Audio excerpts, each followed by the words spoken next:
Binati ko mga igsuon, minahal ko mga parokyano, mga pilgrims nga nanimba karon, mga dumuduong, mga dumukano nga nanguli lang aron pakita sa atong gugma o debosyon sa atong mahal nga Birhen, Nuestra Señora de Guadalupe de Extremadura, kaninjong tanan, good morning. O viva, mahal nga Birhen sa Guadalupe de Extremadura, atong inahan at tagan atong mahal nga Birhen sa masipang pa. Ikaduha karon nga misa ordinaryo diya sa atong pagpangandam sa atong or tinuig natong pangilin pahinungod sa mahal nga Birhen, Birhen sa Guadalupe. Mga igsoon ng Ebanghelyo karong adlaw nagpadayag sa panapos na bahin sa gitawag o pulong panamilit sa atong Ginoong Hesukristo. Sanglit ug mabuhong adlaw mao naman ang Domingo sa pagsaka sa langit sa atong Ginoo. Ascension Sunday na ugma. Ug karon sa Ebanghelyo, ingon atong Ginoong Hesukristo, pangadyo mo aron mo hatagan, aron mahingpit ang inyong kalipay. Ask and you shall receive, and your joy will be complete. Kining pagpangita o kalipay sa kinabuhi, usa ni sa mga butang nga gidamgo nga maangkon sa tao, kining tinuod nga kalipay. O gani ilata sa kapanahonan, lain-lain ang pangunahuna, unsa magyud ning tinuod nga kalipay. Pero mangutan na, Father, asa man dyan kong dapitas kinabuhi magpalipayon. Father, nga nung walagi kong makakita kalipay, nga naa naman ang tanaho ang tanan. Padre, nga nung ang kalipay sa tao, mubo raman. Mo ni mga pangutana nga lisod tubagon, o lisod hatagan, o pagpasabot sa atong kinabuhi. Genuine and true or lasting happiness. Nasa Ebanghelyo karon, ingon atong Ginoong Hesukristo, pangadyo mo aron mahingpit ang inyong kalipay. Lisura ng kahimpitan sa kalipay pangitaon. Gani ang mga philosophers and thinkers naningkamot sila sa linlaing paagi pag-explain unsa bagayod ng lasting o genuine joy and happiness sa atong kinabuhi. Una, dahil usa ka Roman emperor and philosopher, si Marcus Aurelius, ingon siya, happiness is like chasing a butterfly. The more you get closer to it, the more it eludes captivity. Sabot na padre, ingon si Marcus Aurelius, ang kalipay kuno, parihas kuno kag nanakop o galibangbang. Suway, tas kagmay, patamanakop, naglibangbang o ilindanaw, no? Suway mo, ano? Kini kuno mangita kag kalipay sa kinabuhi, mura kuno kag nanakop o alibangbang. Samtang imo hinon kunong gigukod ang alibangbang o gidoon, hinay-hinay hinon kuning paladyo gikan nimo. Inganga day kuno ning kalipay. Samtang gagukod hinon kag pagpangita kalipay, kaanam-anam hinon kuno kuning paladyo nimo. Ingon po ng usa ka poet, si Nathaniel Hawthorne, a thinker. Very little is needed to make a person happy. It is within yourself, in your way of thinking. Ingon si Nathaniel Hawthorne, kanang kalipay, naara na sa hunahuna sa tao. Tuo mo, ana? Kining kalipay naara ko na sa hunahuna, wa na sa pagpati. Kay pilion sa kuno nimo malipay, malipay madyo ka. Pero pilion gani nimo nga di ka malipay. Hunahunahon nimo nga di ka magmalipayon, di iso ka magmalipayon. Naabot sa po'y kamatuuran, di ba? Pero tinuod po gamay nga ang kalipay na aras sa hunahuna. Kay hunahunahon nimo nga nalipay ka, malipay madyo ka. Pero di nimo hunahunahon nga nalipay ka, di iso ka malipay. Murag na ikamatuuran. Nga no, tanawan ni Hawthorne. naay usa ka panghitabo, lain-lain man lagi og response ang tao. Example, aron masabtan ninyo kining gipasabot. Kamatayon. Usa ka kamatuoran sa kamatayon. Usa ka asawa namatyan og bana. Usa ra ka kamatuoran, usa ka realidad sa kamatayon. Pero lain-lain ang response sa tao. Naay uban nga namatyan og bana, nalipay. Di ba? Daghang namatyan bana nga nalipay kay nakalingkawas sila sa dako nga kaulipnan sa kinabuhi. Mo bitaw na uban daghang kog nahibaw-an nga namatay ilang bana kapamisa pagaugma. Misa pasalamat sa kamatayon sa akong bana. Kay dugay na nang diampo nga magtigbak ay isang bana kapoy naghatag nga kagulan. Una na apoy uban o kadaghanan nga pagamatay sa ilang bana, gaminatay o hila. Tungod sa kasubaanan. See? Usa ka panghitabo, lain-lain o response. Pero mauni panghuna-huna sa mga philosophers. Ani na po sa Kristiyanos nga panglantaw unsa ang kalipay, tinud nga kalipay sa kinabuhi, nga giingon sa itong Ginoong Hesukristo nga mahigpit inyong kalipay. Unsa man ang timailhan kung ang imong kalipay tinuod og dili plastic og dili artificial og dili piki. Tulo ka mga butang at mapamaladungan sa Ebanghelyo karon.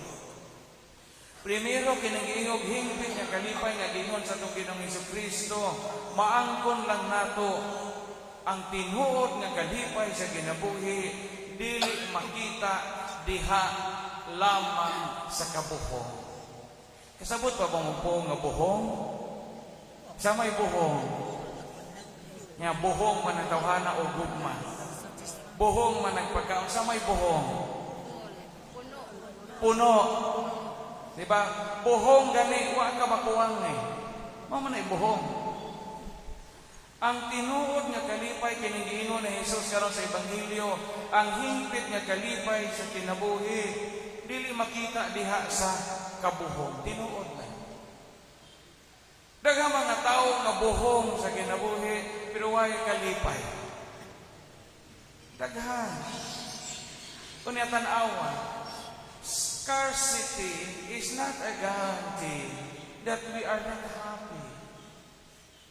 Sagad may patang bata, labi na kita mga tiguang dinhi, kay numdum ta, bisag kanunay tangkuwang sa itong panginahanglan, bisag dili tabuhong sa itong mga panginahanglanon sa kinabuhi, di man garantiya nga kita malipayo ta.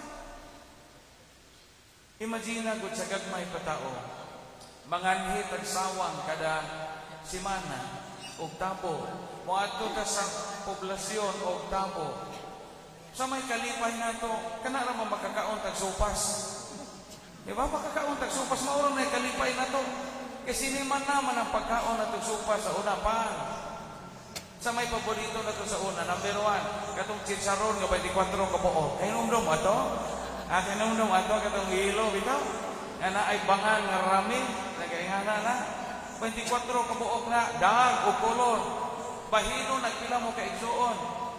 Og 12 mo ka igsuon, tapay duha ka tiguang lulo, og lula nimo 14 na, tapay tulo ka ida ang lagas 17. Kabuok 24 ra kabuok ang suso siguro tagsag tunga rata.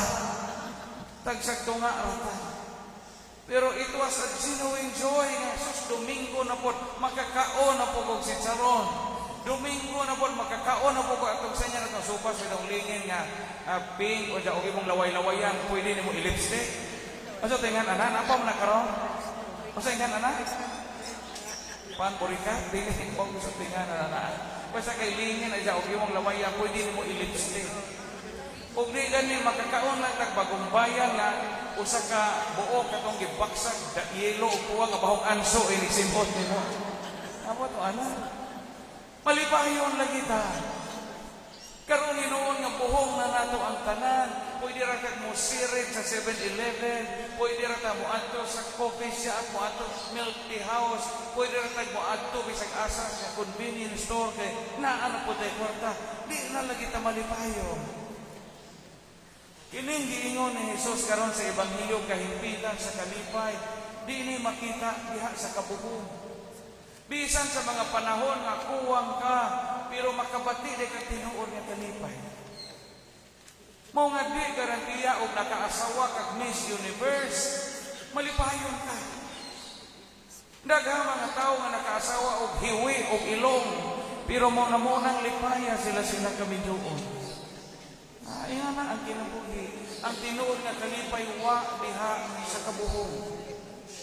O bitaw, tanawa, sa gagmay pata. Sa may pamaagi sa itong mga ginikanan, aron masiguro sa itong mga ginikanan nga paigo ang gamay nga sudan alang sa mga anak. Number 1, dungan o kaon. Mawita na sa una, kanunay magdungan o kaon. Kay apiki mag-budget. Di man mahimo o di magdungag kaon, kay o di ka mo dungag kaon, diyan mo na imo. Pero sa una, kabantay na magdungan ka kaon. Malipayon lagi ang usa ka pamilya. Malipayon. Bisag sungor na nahibilin imo sa manok nga giihaw, bisag kigor ang imong bahin, bisan og katong tiil nga wa mahilusi nga nangakapog tae atong punuan og kakao, malipayon lagi ka. Ngano ka? Kay ang tinuod nga kalipay wa diha sa kabuhong. Tanawa, daghang mga dato, daghang mga milyonaryo, ay katagbo ni mo murag wa makaila og tawo. Mano man di sila malipayon. Napoy mga pobre nga bisag punuan og haligi simbahan ngisihan. Ngano man napas mo naman natirering kay way gikaon. Sige ngisi. Ang tinuod nga kalipay wa diha sa kabuhong. Ikaduha, ang tinuod nga kalipay mga igsuon makita diha sa atong pagpakiglambigi. Mao na giingon ni Jesus sa Ebanghelyo karon. Kabantay mo sa Ebanghelyo si Manaha, gasigi balik-balik atong Ginoong Jesucristo nga ako ug ang amahan usara. Ang akong ibuhat, buhat sa amahan. Ang amahan ni anako ug ako naa sa amahan. It's about relationship. We cannot find genuine happiness without having a relationship. Di mahimo ang tao og magkinaugalingon lang. Di mahimo ang tao nga mag-inusara. Mao bitaw pagklasterin nato, pag-restructure sa atong gagmay simbahan nga Tilingban dinhi sa atong parokya ni San Pedro. Nakatagbo daghang mga problema. Number 1, daghang di moangay sa ilang kauban sa cluster nga silingan. Munang naay katingakan ay nagkakalurasan norte, gustong ato mo apil og cluster sa Kambanse. Kaladyo ana, agi pagagsuba mo agi pagagjumbo bres aron nagamutambong og cluster taga kalunasan norte to akas Kambanse mo angay cluster. Ngano man jamo koy silingan nga ikasuod pa der mamatay ko kining hungugangan mo yung kaubag cluster. Ato pa'y mo balhin ko lain relihiyon. Na namugos si Ma'am Carmen o mga kauban, namugos kay maunit dusok sa diocese nga ang cluster lagi siling anay. Muna maglisod ng mga chapel chairman, kay mo kung mga chapel chairman, galisod mo aning dapita. Unsaon sila pag-umbisir nga kita usa ka cluster, kinahanglan man ang silingan ta. Kaya nanginahanglan ang pakiglambigin. Kapader, pakikaw mga pader, oy, gitaguan ang bugas, ang ugangan, di ko pasawon o lungan, unsa, makauban ni cluster. Lisod dito po, no? Ako po po'y chapel chairman, higrisahin na tingali ko. Hago. But genuine joy can only be found through relationships. Pagpakiglambigin. Mao nga dili maayo nga Katoliko o Kristiyano kana mo ila kag simbar ko paler mauli sa amo. Wa ko'y paki na unsa ng mga tao diha. Ay importante ako ug ang Ginoo. Amura kuwan na di na mo ituyo sa Dios. We should live in a community. Ikatulo o katapusan. Ang hingpit o tinuod nga kalipay nga giisgutan ni Jesus sa Ebanghelyo karon gasa sa Ginoo. It's always a gift. Gasa na ba? Ang kalipay sa usa ka pare, gasa na sa Ginoo. Di na nimo mapalit sa Shopee o sa Lazada. O dyan mo'y parcel nga moabot ni mo nagpunta kung di ay ga-deliver og happiness ni mo. Imo nang i-cultivate sa imong kaugalingon. Ang kalipay sa panagtiayon, dili na mapalit sa mo. Di magadibili na giunsa nimo pagmanlimbaso nga ang maong kalipay di murag bidyoos nga mataktak gikan sa imong panimay nga wa pa makabukan. Amen. Ang tinuod nga kalipay naa sa pagkaamgo nga ang Dios mo'y mulipay natin. Mao ni ang gipasabot sa ebanghelyo, pangadyo kamo aron hatagan, aron mahingpit inyong kalipay. Di pwedeng pugson sa tao ang kalipay. Di na pwede nimong kuhaon o saniton gikan sa usa ka tao. Di ka pwedeng mangilog og kalipay sa uban. Kaya ang kalipay gasa na sa Ginoo sa atong kinabuhi. Kamo mga alagad sa simbahan, di ba? Kabantay mo o di ta ka-serve. Di ta ka-serve kay tuwa mo Canada, impakasyon mo tuwa mo Amerika, impakasyon mo usa ka buwan dito o rong kabuwan. Kabantay mo tuwa mo dito, hawangan mo sa inyong kinabuhi. Mo kabantay na mga minister, choir, katekista, cluster leaders, hawangan mo. Og tuwa mo Australia pananglitan unya wa mo ka-serve dinhi sa ato kay unong kabuwan mong wa dinhi sa ato. Mura kag mabuang ka sige tan-aw atong sigben, nag-atras-atras og nila choir. Ay gimingaw ko sa lubo, kay ako untay commentator karon, ako untay salmista karon. Naay kahawang sa itong kinabuhi, nga Ginoo ray makapuno. So sa katapusan, kining gingon ni Jesucristo sa Ebanghelyo karon, pangayo kamo aron hatagan, aron mahingpit ang inyong kalipay, timan ining tulo. Kay og ato ni timan-an makakita kita sa tinuod nga kahulugan sa kinabuhi. Primero, balikon ako, ang hingpit o tinuod nga kalipay, wa diha sa kabuhong sa kinabuhi. Ikaduha, ang tinuod o hingpit nga kalipay, makita lang sa atong pagpakiglambigin, pagpakigrelasyon, kanang maayo ka kabubuton nga sa upang mga tao, labi na sa mga tao nga kapalibot ka nato. O ang tinuod nga kalipay, gasagikan sa Ginoo. Ug maon ang kalipayan ang gikanta sa mahal nga Birhen. My soul proclaims the greatness of the Lord. My spirit rejoices. Ang akong kalag nagadaig sa Ginoo, ang akong kalag nagalipay diha sa kong manuluwas. Magnificat. Ug gikanta ka na sa mahal nga Birhen after sa Annunciation.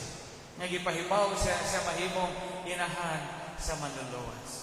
Hinaot niya ang mahal nga Birhen sa Guadalupe atong inahan. Mupaambit ka nato sa iyang kalipay.